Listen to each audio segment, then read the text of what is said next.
السلام علیکم، میں ہوں رانا اشفاق۔ بیسکلی میں ٹورسٹ ہوں اور زیادہ بائک پہ ٹریول میں کرتا رہا ہوں اور کر بھی رہا ہوں۔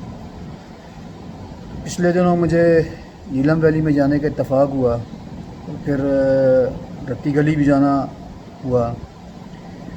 تو پہلے میں آپ کو یہ بتا دوں کہ رتی گلی جانے کے لیے آپ سے جیپ کوئی 15 سے 16 ہزار روپے چارج کرتی ہے، اور پھر تقریباً آپ 10,000 فٹ کی بلندی سے زیادہ پھر آپ وہاں پہنچ جاتے ہو۔ وہاں پہ بنایا گیا ایک بیس کیمپ جہاں پہ خیمے وغیرہ لگے ہوئے ہیں، اور وہاں پہ جو بھی ہوٹل یا ہوٹل تو نہیں کہہ سکتے، ٹینٹ ہیں، کیمپ لگے ہوئے ہیں جہاں پہ آپ اسٹے کرتے ہیں۔ ان تمام ہوٹل والوں نے نا اپنے واش روم بنائے ہوئے ہیں، تو وہاں پہ واش روم جانے کا اتفاق ہوا تو جا کے بڑا دکھ ہوا کہ مطلب ہم 12,000 کی فٹ کی بلندی پر ہیں اور وہاں پہ کوئی سہولت موجود نہیں ہے، مگر وہاں پہ انہوں نے اپنی مدد آپ کے تحت آپ کو واش روم کی سہولت دی ہے، اور ہم اتنا نہیں کر سکتے کہ اپنے پاٹ میں پانی گرا دیں۔ بھئی آپ کو اتنی بلندی پر اگر آپ کو خدا نہ خواستہ کہیں حاجت کی ضرورت پڑ جائے تو آپ کیا کرو گے؟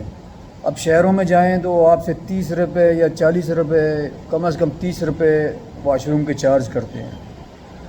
وہ بیچارے، مجھ سے تو کسی نے پیسے نہیں مانگے، میں نے ان کا واش روم استعمال کیا، کسی نے نہ کوئی بندہ بیٹھا تھا نہ کچھ تھا، مگر دکھ یہ ہوا، اور وہاں پہ پانی کا بھی کوئی مسئلہ نہیں ہے، 24 گھنٹے پانی اویلیبل ہے، پانی بند ہوتا ہی نہیں ہے۔ اس کی ریزن یہ ہے کہ انہوں نے ایسا سلسلہ کیا ہوا ہے کہ جو جھیل سے پانی آ رہا ہے وہ انہوں نے واش روم میں اس کو کنیکٹ کیا ہوا ہے۔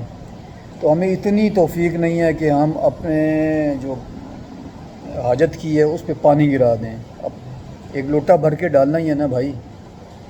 تو خدا کے لیے اگر آپ کسی پبلک پلیس پہ جاتے ہیں اور کوئی آپ کو سہولت دیتا ہے، اس کی سہولت کا ناجائز فائدہ نہ اٹھائیں۔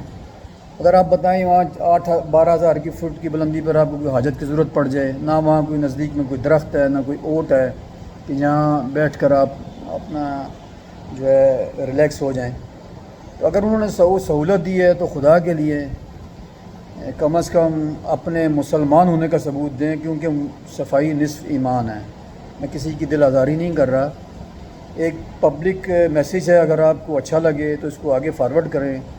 بھائی اتنی دور پہ، اتنی اونچی جگہ پہ اور اتنی سردی میں آپ کو اگر کوئی سہولت مل رہی ہے تو اس کا ناجائز فائدہ نہ اٹھائیں، ٹھیک ہے؟ جزاک اللہ، دعا میں یاد رکھیے، ملتے ہیں کہیں آگے، اللہ حافظ۔